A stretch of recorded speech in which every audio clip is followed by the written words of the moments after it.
Hello, and I'm continuing to read from Alan Leo's book, Astrology for All. And we're talking about Capricorn here.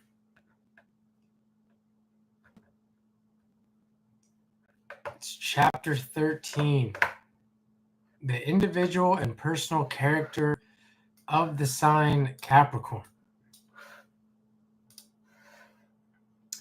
Capricorn is the last of the cardinal signs and also the last of the earthy triplicity and the first of what is well termed the serving trinity. The first of what is well termed the serving trinity. When do you ever hear that associated with Capricorn? The serving trinity. I always say this because I feel this in myself, that it's not that I feel like I'm a servant, because that's definitely not the case. If I didn't mention, I do have Capricorn rising and Capricorn sun. But in some things, like with astrology or counseling or coaching, I do enjoy that energy of serving others.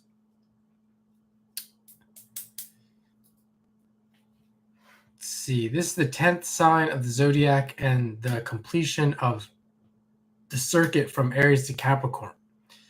In this sign is contained the perfect number, and all the attributes of the perfect man are to be found concealed in this sign. All of the attributes of the perfect man are to be found concealed in this sign, which in a few words is conveyed in the expression, and whosoever will be chief among you, let him be your servant. That's me. I'm perfection, the perfect man. No, just kidding. But whosoever will be chief among you, let him be your servant. That's how it's supposed to be. That's how it is supposed to be. Unfortunately, I'm not sure that it always works like that.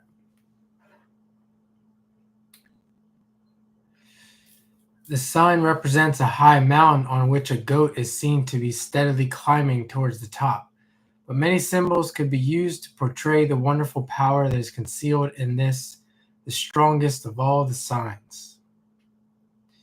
Capricorn, don't ever let anyone tell you that you're not strong. It's right there. The strongest of all the signs. Not Leo, it's Capricorn.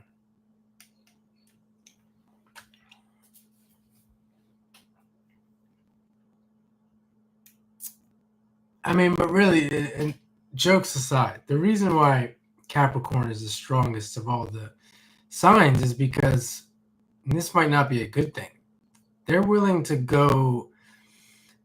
beat themselves up to get things done. That's not always a good thing. They're willing to suffer.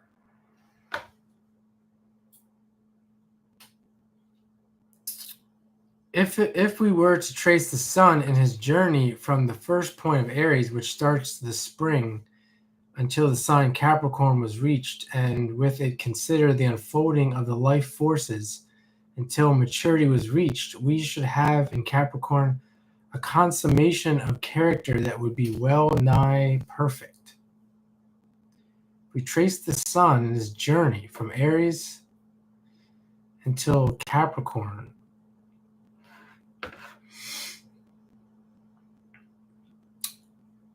I think, going along with we talked about Sagittarius and Scorpio, following the zodiac around the wheel with the experience of the previous 9 signs. And when you get to Capricorn, this is the way it's supposed to work. You should have a well-evolved human being.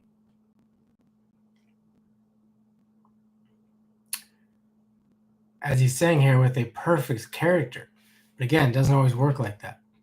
The Capricornians, when individualized, are impartial, just, and accurate, aiming to be precise, exact, and constant, fulfilling all things with a persistent, persevering, and industrious nature.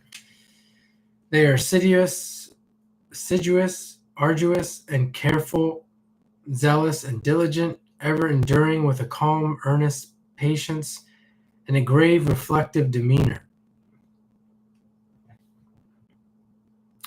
They seem to have brought the economy of Cancer to a kind of perfection, and they know how to be frugal and thrifty without being mean.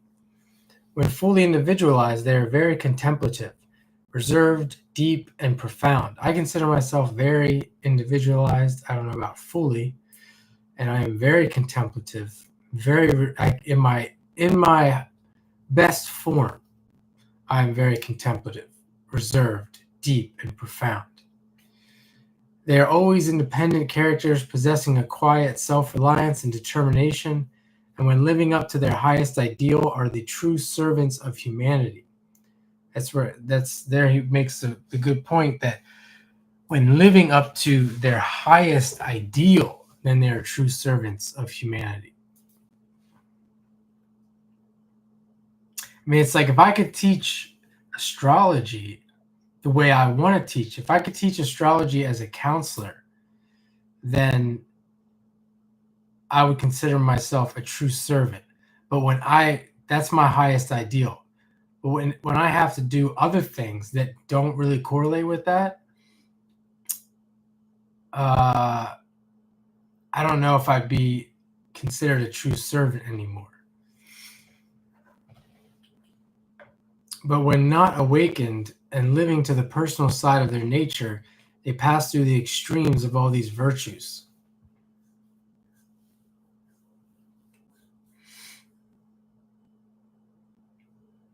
They are always more or less self-conscious and seem to know the state of consciousness they are in more readily than those born in the other signs.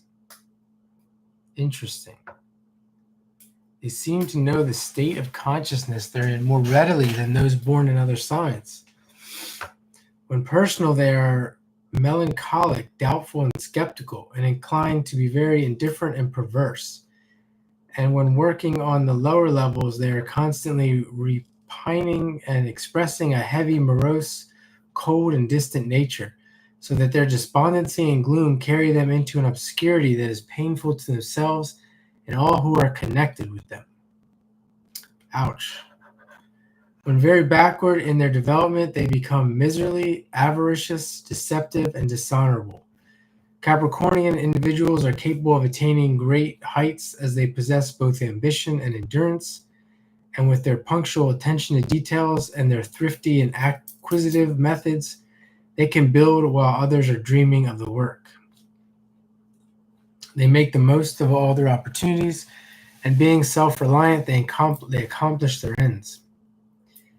It would seem as though all the ideals conceived of in the preceding sign become beautiful crystals when manifesting in Capricorn. See, if you have the energy and you're a Capricorn, you should never really get to that point. I shouldn't say you never, but if you do find yourself getting to a point where you are,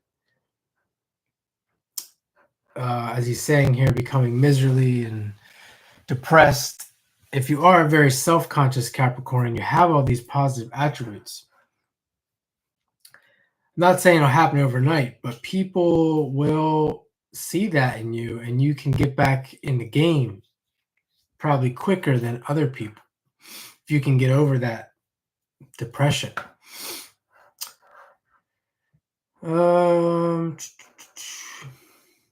It would seem as though all their ideals conceived of in the preceding sign become beautiful crystals when manifesting in Capricorn.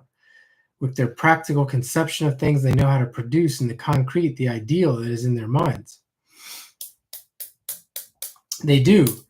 However, you still have other people to deal with. All their ill health appears to arise from despondency and melancholia, and they may gradually sink into a morbid condition from which spring numerous complaints which would appear to have their seat in the sympathetic disarrangement of their digestive system. The counteracting medicine is hope and cheerful society, and a change of scenery and surroundings become essential when they have given way to their greatest enemy, despondency. I mean, I'm learning this. I can't say this is fact, but I have this thing about me. I wouldn't call it depression, but if you put me, say, in a job, if you put me in a job and it's a depressing environment and it's of lower society and I have to be there all day, every day, I get seriously ill that I cannot show up the next day. That has happened to me multiple times, and there's no medicine that can deal with it. Tried everything, etc. It has to do with the digestive system. There's no eating, can't eat, etc. And it says here that their counteracting medicine is hope and a cheerful society. As soon as I get out of that environment, I'm back to hope of a, basically that's what I'm hoping for, is to be back into a cheerful space and a hopeful, positive space. And I think if I am in that space and I'm helping people, it's not as bad. Like one-on-one, like seriously, like they depend on me, then it's not as bad. But just to be in a job or something like that, a change of scenery and surroundings becomes essential when they have given way to their greatest enemy, despondency. Yeah, they just have to get out, have to get into a different scenery. Many of those born in the sign Capricorn rise in life through their own efforts and personal merit. They acquire wealth by a steady and patient industry. Great wealth is often found with this sign, and some of the greatest aristocrats have been born between the above mentioned dates. They are successful in all land and building speculations and are best adapted for general and practical work connected with the earth. They are successful in agriculture and in matters connected with the soil. They have great ambitions and are able to undertake very large contracts with success. And the pursuits they are best adapted for would be builders, upholsterers, designers, and decorators. In all professions of a scientific nature, they make good scientific researchers and writers, and in any avocation where steady application and industry are required, they are the persons to succeed. So you could be a sun in Capricorn and still be in these fields. You might think of sun in Gemini as being a writer. There's probably plenty of Capricorn writers. I enjoy writing. I enjoy clothes. Plenty of Capricorn clothiers. Is that the word that would be interested in clothing? Because you have to look at the whole chart. But Capricorns, that's why with all this being described, you can see how Capricorns can succeed in anything. Large speculations, well, I should say, except being in these miserable environments that they may find themselves in, that they have to get out of. Large speculations, elaborate enterprises, and huge undertakings are best conducted by the Capricornians. We may sum up the character of the persons born in this sign by considering them as truly Saturnian individuals. They range from all that is icy cold, limited, and barren, up to the calm, cool, contemplative meditator on things divine. There's been some great spiritual people who have been Capricorn suns. Wasn't Gandhi maybe one of those Hindu or Eastern spiritual gurus were Capricorn suns? A great number of persons born in this sign favor a concrete or ceremonial religion. They are always more or less ambitious, and in some way or other are ever seeking to display their independence. Although some of the strongest characters are born in this sign and are thus able to serve the world to advantage, there are also many who ape humility.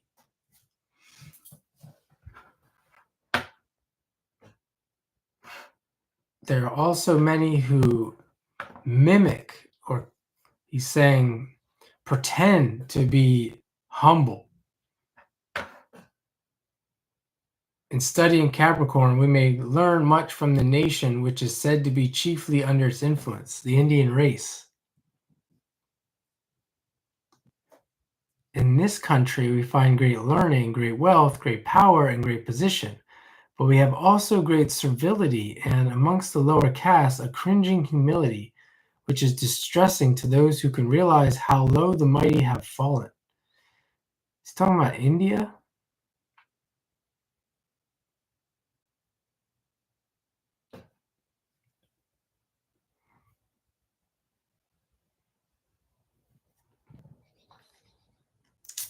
In common with the earthy signs, those born under Capricorn can be extremely selfish, but their virtue lies in patience, contemplation, and reflection.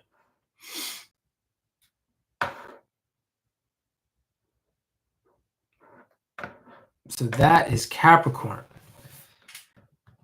And we have Aquarius coming up next. Here's the thing. I've known a lot of Capricorns, and the thing is this: these people, when people get into certain environments, like the Capricorns I know are very selfish, but we live in a selfish world. They're selfish in the sense that if they do their duty, as long as in their minds, as long as they do their duty to their wife, their children, their job or their business, and they're making money, providing for their family, they can do whatever they want. As long as they're doing that, then they're in their minds, they're not selfish. And that's the problem I have with in general with people, because they could be Capricorn or of that Capricorn nature, and they appear to be, like he says here, they fake humility. They appear to be great citizens and great people. That's what they are. They're great citizens. They do what their country tells them to do.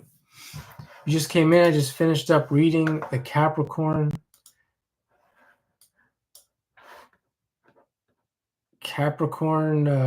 description, and they left. Man, people come in and out of these things.